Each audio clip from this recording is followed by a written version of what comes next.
Estoy segura de que alguna vez has recibido un correo como este o alguno muy parecido. Se trata de la estafa del príncipe nigeriano. Si quieres saber su origen, de qué se trata exactamente y cómo protegerte si la recibes o si aún la puedes recibir, quédate en este vídeo que te lo cuento todo.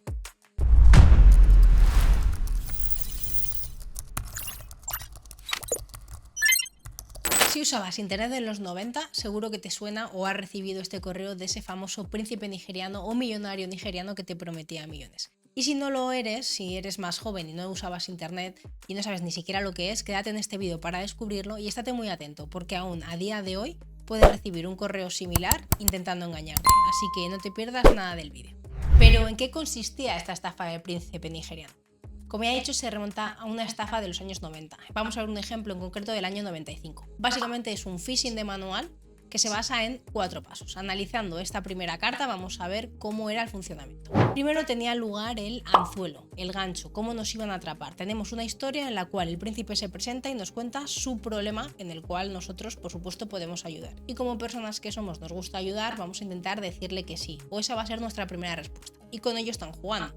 En este caso, el príncipe necesita sacar dinero y necesita un intermediario que le facilite el trabajo, en este caso nosotros, así que somos los afortunados que podemos pescar un poquito de esa cantidad de dinero. Lo segundo, la promesa. Nos promete que si le ayudamos vamos a tener una recompensa en dinero, nada más y nada menos que, según esta carta, un 30% del dinero que se mueva. Lo tercero, la acción. ¿Qué es lo que necesitamos hacer? Antes de comenzar esa transferencia necesitarán por nuestra parte una pequeña transferencia para poder comenzar las negociaciones o para poder comenzar el trámite. Es decir, nosotros tenemos que pagar primero un poquito a cambio de luego obtener mucha cantidad de dinero. Y por último, la huida. Si la estafa ha sido llevada a cabo, al final ellos van a desaparecer y nosotros nos vamos a quedar sin nuestro dinero y esperando la fantástica promesa de esa lluvia de billetes. Otra curiosidad de este tipo de estafa es que recibe varios nombres, como la estafa del fraude del pago o la estafa 419 o email 419. Y este número lo recibe del artículo del Código Penal de Nigeria que contempla precisamente esta estafa.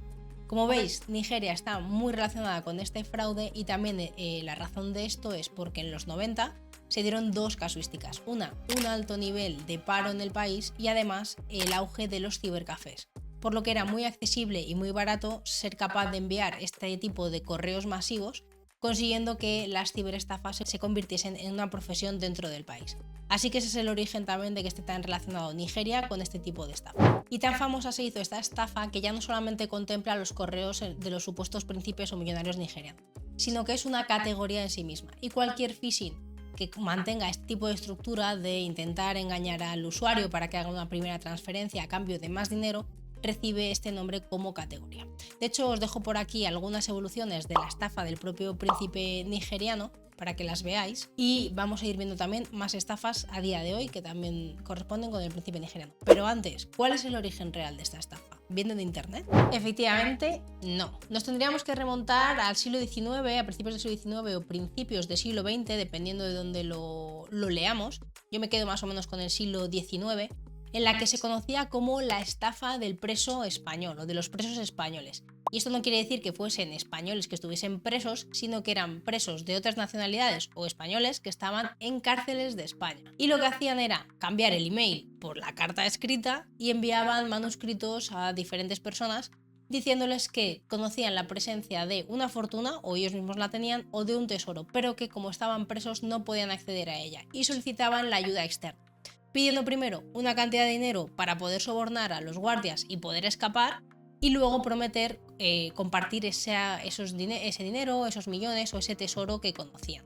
Básicamente, como veis, la estructura es la misma. Había una historia que hacía de gancho, de anzuelo, una promesa que era la parte del dinero, pero primero me tienes que dar algo a cambio, ese dinero para sobornar a los guardias, y luego, si te he visto no me acuerdo, la huida de la que hablábamos antes. Pero estoy segura de que si buscáramos un origen absoluto, seguro que nos podríamos ir mucho antes, porque al final siempre ha habido listillos y siempre ha habido ingenuos, y seguro que se han encontrado las formas de aprovecharse de otros con este tipo de estafas más rudimentarias, lógicamente sin utilizar la tecnología como conocemos hoy en día a través de estos phishing. Pero obviamente el tiempo pasa y nos tenemos que modernizar, y esta estafa no ha sido menos. Así que vamos a ver un par de ejemplos más actuales de estafas que mantienen esta misma estructura, aunque ya no utilicen la excusa del príncipe nigeriano. La primera, seguimos en Nigeria y ahora vamos a hablar del astronauta nigeriano. Esta estafa data de 2016 y mirad la estructura del correo. Este correo nos cuenta la historia de un astronauta nigeriano que se encuentra en una base espacial rusa desde el año 79. ¿Qué es lo que pasa? Que desde que se desintegró la Unión Soviética sigue orbitando por la Tierra y no ha podido volver a su país, no ha podido volver al planeta Tierra. Así que necesita nuestra ayuda. Además nos dice que tiene como 15 millones ahorrados, que los compartirá con nosotros si le ayudamos, como veis, misma estructura. Y al final, bueno, me llama la atención un poco por la imaginación echada a la historia. Pero como nos gusta creer todo en internet, pues también tiene sus potenciales víctimas. Otro ejemplo sería uno un poquito más reciente en el que los estafadores se hacían pasar por Aisha Gaddafi, la hija de Gaddafi, el último presidente de Libia, en el que decía que su padre le había dejado en una cuenta unos 27 millones también que estaban bloqueados y no podía sacarlos del país y necesitaba una persona extranjera para poderlo hacer. Y además esta persona se llevase un tanto por ciento del dinero que había ya acumulado. Lógicamente otra estafa que seguía la misma estructura una y otra vez. Llegados a este punto creo que no hace falta que te diga que efectivamente esta estafa sigue existiendo.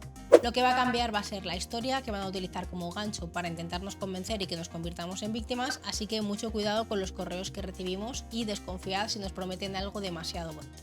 Si te ha gustado este vídeo y te ha gustado conocer más sobre esta historia, no te olvides de darle al like y suscribirte y sígueme para ver más historias de este tipo. Así que nos vemos en el siguiente. Adiós.